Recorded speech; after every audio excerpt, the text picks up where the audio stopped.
You require some additional...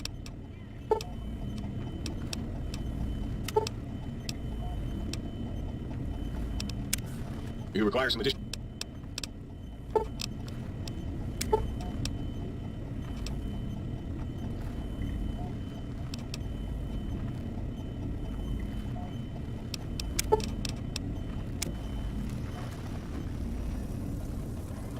Well, hell.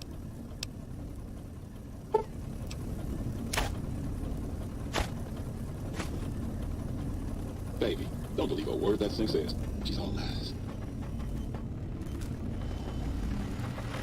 What's the haps? Oh, please, please!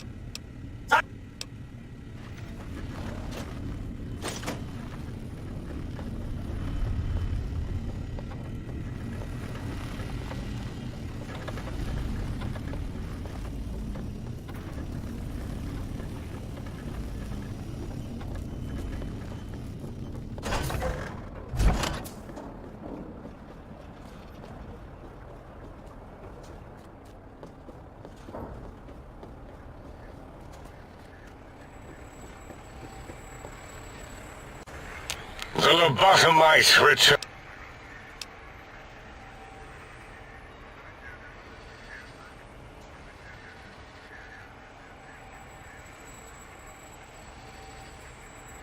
I recommend watching your tone with me, lobotomite. Now...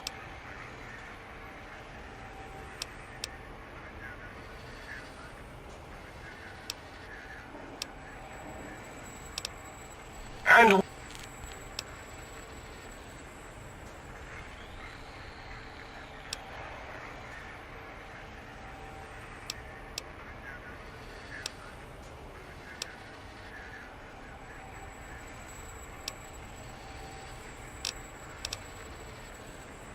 That is the most insane thing I've ever heard. There's no way Mobius would condescend to step inside you. Besides, there's no way such a thing could be accomplished. It's impossible.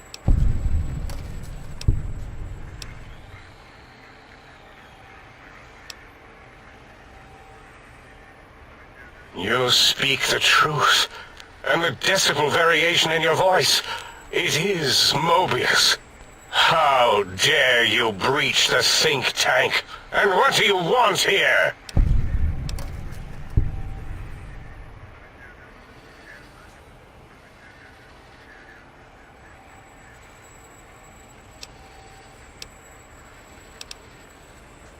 That's no deal at all. There's a whole world beyond the crater, filled with ideas and possibilities. We could have escaped, seen it all.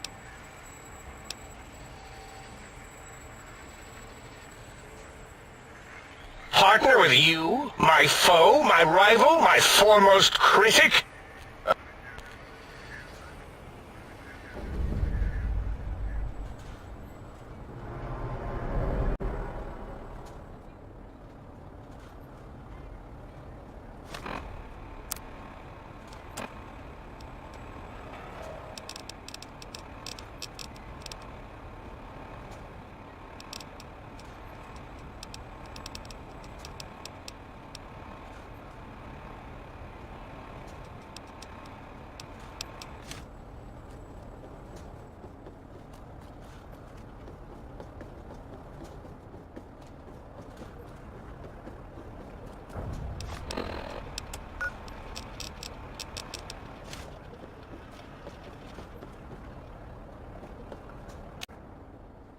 As it had been in the years before the Great War, Big Mountain, the Big Empty, became home to one of the brightest minds of the 23rd century. The Courier watched over the Big Empty for years to come, caring for it, and keeping its discoveries safe until they were needed to help others. Which had always been Big Mountain's purpose. Past the laboratories and science, it had always been intended as a place to build the future of all mankind. The Courier had scoured much of the Big Empty, although secrets still remained in the crater's depths. Perhaps that was for the best, however. Curiosity, while sometimes rewarded for its efforts, often proves to be equally dangerous. Dr. Mobius continued his research undisturbed in the Forbidden Zone. As much as he had attempted to create better scorpions, he tried the same with humanity, with considerably less success. These failures didn't bother him overmuch. Once the rush of mentats wore off, he forgot he had failed in any event. After all, the bright young mind who had come to visit him in the Forbidden Zone had already exceeded his expectations. The sink atop the dome bustled with the voices of a small town, constantly chirping, arguing, and snarling at each other. Still, this all happened productively in the interests of its new owner. The Sync Central Intelligence Unit discovered, despite its inversion code, it was comforted by the sense of community the other personalities gave it. The Biological Research Station, obsessed with seeding everything in sight, requested a transfer to the X-22 Botanical Garden, so that it might, in its own words, sensually fertilize the garden's smooth contours. The garden sent back a polite refusal, saying it had prior commitments with a vault it had helped infect before the war. The book-chute continued to devour all seditious materials until it nearly choked on a paperclip. It adamantly maintained it was a Chinese paperclip, and the whole thing had been an elaborately orchestrated assassination attempt. Whatever the reason, it slowed down for a while, carefully appraising each document and clipboard that came to it. The light switches continued to bicker and flicker. This persisted until the day someone dropped a flashlight in the sink, and the two of them united in their hatred of the showboat.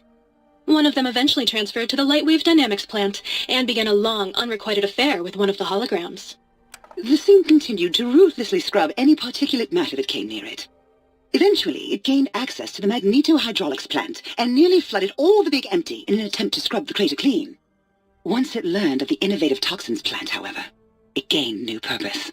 It sought to develop antitoxins to flush into its drains and counteract the poisons bleeding into the soil. The toaster continued its psychotic spree, reducing all appliances in range to scrap electronics and spare parts. After one of its more psychotic episodes, however, the other Sync personalities decided enough was enough, and dumped the toaster in a bathtub. Sparking and hissing, the toaster swore its enemies would rue the day when they had bread and no way to toast it. Muggy did his best to collect coffee cups, although in his quest, he accidentally trapped himself in Higgs Village. It might have been the end for poor Muggy. Except, he found it peaceful there, tidying up the kitchens of the think tank professors back when they had been flesh and bone. Well, except for Dr. O, who was an asshole for having created Muggy in the first place. Muggy left O's house deliberately dirty, punishing the dishes and cups that lived there in blind revenge for serving Dr. O. Blind old Jefferson, with sounds the courier brought him, created a symphonic counter-frequency that saved Big Mountain from sonic invasion in 2910. If you didn't hear about it, good. It was rumored by the other personalities that he had a brief fling with the light switches, although he forgot their names much too often and was soon left in the dark as punishment. Autodoc, always gentle and methodical, kept sewing up the courier in all the right places when the skin split open from repeated wear and tear. The Autodoc was just glad to have purpose again. It heard its simpler brothers and sisters who got shipped to the Sierra Madre were bored out of their skulls in that toxic dead city. In time, the Autodoc found a way to deactivate the Y-17 trauma harnesses, releasing the corpses they had held prisoner for almost 200 years. As the courier ran through the X-8 facility multiple times, the computers analyzed the test subject's movements.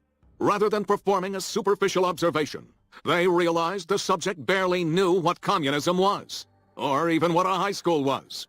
This confused them for a time, until the facility finally realized that its research had succeeded. So it let its cyberdogs out into the wastes to help protect small communities from physical aggression rather than communist propaganda. The infiltration program in X-13 felt spent, having repeatedly upgraded the stealth suit until it could upgrade it no more. It felt warm, fulfilled, and a bit sluggish. It realized not long after, the stealth suit had left it, without so much as a note on the nightstand. So the infiltration program sent out robo-brains into the wastes, looking for its wayward technology. It eventually found Repcon HQ, and set up a new research center, testing and murdering fiends who kept breaking into the facility. The courier, organs intact, continued onwards, a little less heavy of step, but with all the organs in the right places, as they should be. After all, brains can develop a life of their own when left to their own thoughts, and the courier's brain was more clever than most.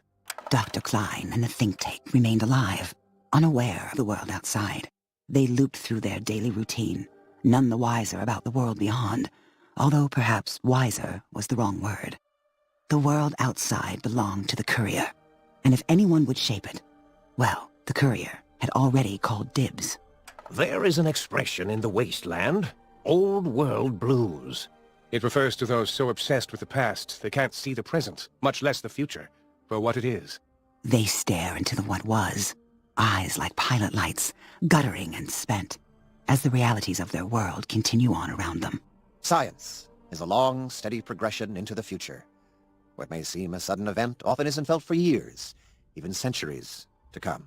In the times following the Second Battle of Hoover Dam, however, old world blues took on a new meaning. Where once it was viewed as a form of sadness, nostalgia, it became an expression describing the potential for the future. It can be easy to see science as evil, technology unchecked as the source of all ills, all misfortunes. With the courier at the helm, science became a beacon for the future. There was old world blues, and new world hope. And hope ruled the day at Big Mountain. We could say more, but the stories in the Big Empty speak for themselves. Now armed with the transportal Ponder, the courier could return to the dome at any time and crack open the secrets of the Big Empty one by one. The Sink sat vigilant, waiting for its master to return, shoes covered in Mojave dust. Only one road yet remained, and it was one the courier had to walk alone.